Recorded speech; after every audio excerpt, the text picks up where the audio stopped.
तीनों खान, और भाई तीनों के घर पहुंच गया। ये तस्वीर आप देख रहे हैं, सैफ अली खान, शाहरुख खान और सलमान खान, इन तीनों के घर घुसना चाहता था। पहली तस्वीर देखिए कि सैफ अली खान के घर तो घुस गया, ऊपर के फ्लोर पर रहते थे सैफ अली खान, सिर्फ एक बार घर देखा और उसके बाद घर के अंदर घुस गया सैफ के। अगली तस्वीर में आपको दिखाऊं, ये जब सैफ के घर के अंदर घुसा, बिल्कुल बेफिक्र होकर घर के अंदर कैसे घुसा, इसका खुलासा भी इसने पूछताछ में पुलिस के बता दिया है कि घर के अंदर ये पहुंचा कैसे, आपको बताऊंगा। और बताया है कि कुश्ती पहलवान है, इसलिए सैफ पर इसने ताकत से हमला किया। अगली तस्वीर में आपको दिखाऊं, ये पहुंचा था दरअसल, ये जो आप घर देख रहे हैं मन्नत, शाहरुख खान का घर, शाहरुख खान भी टारगेट पर था, तो इससे सैफ से पहले शाहरुख के घर पहुंचा। अगली तस्वीर देखिए जरा, कुछ दिन पहले मैंने आपको तस्वीर दिखाई थी कि शाहरुख खान के घर मन्नत के बैक साइड में जो कटीली तार है उसमें सीसीटीवी में उसी तरह मुंह ढककर नजर आया जैसे सैफ अली खान के घर पहुंचा था। अब तीसरी तस्वीर में आपको दिखाने जा रहा हूं तीसरे खान यानी सलमान खान के घर भी ये पहुंचा। ये है सलमान का घर, गैलेक्सी अपार्टमेंट।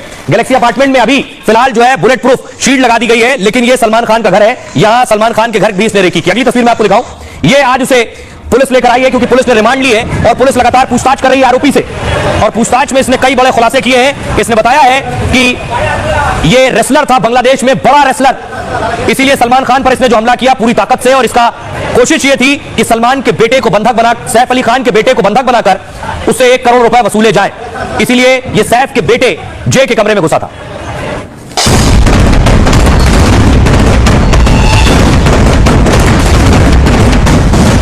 सैफ के हमलावर को लेकर बड़ा खुलासा,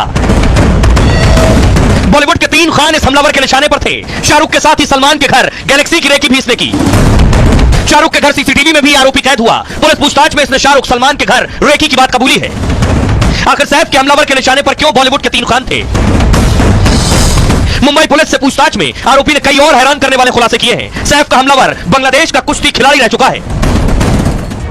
और ये आपको बताऊं किस तरह से इसके टारगेट पर थे ये तीनों खान, कैसे ये तीनों खान के घर तक पहुंच गया। देखिए जरा, सैफ के हमलावर को लेकर ये सनसनीखेज खुलासा हुआ है। ये आप देख रहे हैं, ये शाहरुख खान का घर मन्नत, ये सलमान खान का घर गैलेक्सी अपार्टमेंट, और सैफ के घर तक ये पहुंची गया। पुलिस पूछताछ में मोहम्मद शहजाद ने यह खुलासा किया है कि सैफ पर हमले से पहले उसने सलमान के घर की रेकी की थी। सलमान के बैंड्रा स्थित गैलेक्सी अपार्टमेंट पर यह गया। आरोपी गैलेक्सी के सामने के चबूतरे भी पर जाकर बैठा है कई बार, वहां से सलमान के घर अंदर कैसे जाना है इसकी रेकी की इसने। हाल ही में सलमान के घर की सुरक्षा बढ़ाई गई। गैलेक्सी अपार्टमेंट की बालकनी बुलेट प्रूफ शील्ड लगा दी गई है इसमें। सलमान को लॉरेंस गैंग से जान से मारने की धमकी मिली। 14 अप्रैल 2024 को सलमान के घर फायरिंग हुई थी। सैफ के हमलावर ने शाहरुख खान के घर की मन्नत की भी रेकी की। सलमान के घर से थोड़ी दूर पर ही शाहरुख का घर है। आरोपी का एक 14 जनवरी का सीसीटीवी सामने आया, शाहरुख के घर मन्नत तक पहुंच गया था ये मोहम्मद शहजाद। 14 जनवरी की रात 2:42 पर शाहरुख के घर गया और सीढ़ियों के सहारे शाहरुख के घर के अंदर जाने की कोशिश कर रहा था। तब शाहरुख के घर जो पालतू कुत्ते थे उन्होंने भौंकना शुरू कर दिया, जिसके बाद सुरक्षा गार्ड ने बाहर जाकर देखा। शाहरुख के सुरक्षा गार्ड ने वो सीढ़ी भी देखी जो इसने लगाई थी। पुलिस पूछताछ में आरोपी मोहम्मद शहजाद ने खुलासा किया कि मशहूर हस्तियों के घरों की उसने रेकी की थी पहले। आरोपी मोहम्मद शहजाद को घूमने का बहुत शौक है और एक दिन वो बैंड्रा इलाके में ऑटो से घूम रहा था, तो ऑटो वाले ने बताया कि ये शाहरुख का घर है, ये सैफ का घर है, ये सलमान का घर है। बैंड्रा में रहने वाले फिल्मी सितारों के घरों को लेकर जानकारी दी और मुंबई पुलिस उस ऑटो ड्राइवर की तलाश कर रही है जिसने आरोपी को सितारों के बारे में जानकारी दी थी। आइए आपको सुनवाता हूं, सुनिए क्या कुछ कह रहे हैं संजय सिंह और मनोज तिवारी।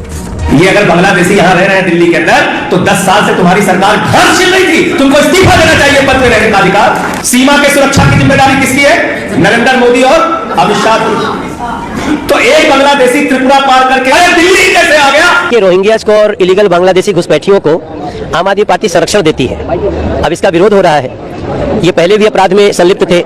सैफ अली खान के मामले में तो देश बिल्कुल अवाक है, और आम आदमी पार्टी जैसी पार्टियां जो ऐसे इलीगल घुसपैठियों और रोहिंग्यास को समर्थन देती हैं, अब उन पर एक बड़ा सवाल उठ रहा है।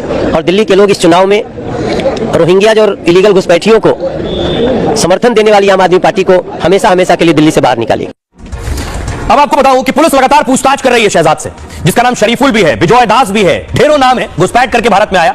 खुलासे में उसने बताया कि उसकी नजर सैफ के बेटे पर थी, उसे बंधक बनाकर पैसा लेना उसका मकसद था। आइए आपको बताऊं कि आखिर पुलिस के सामने खुलासा क्या क्या किया है अब तक शरीफुल ने। एक्टर सैफ के हमलावर को लेकर यह खुलासा हुआ है, और आपको बताऊं कि घर के अंदर यह घुसा कैसे, इसने खुलासे में बताया कैसे पहुंचा।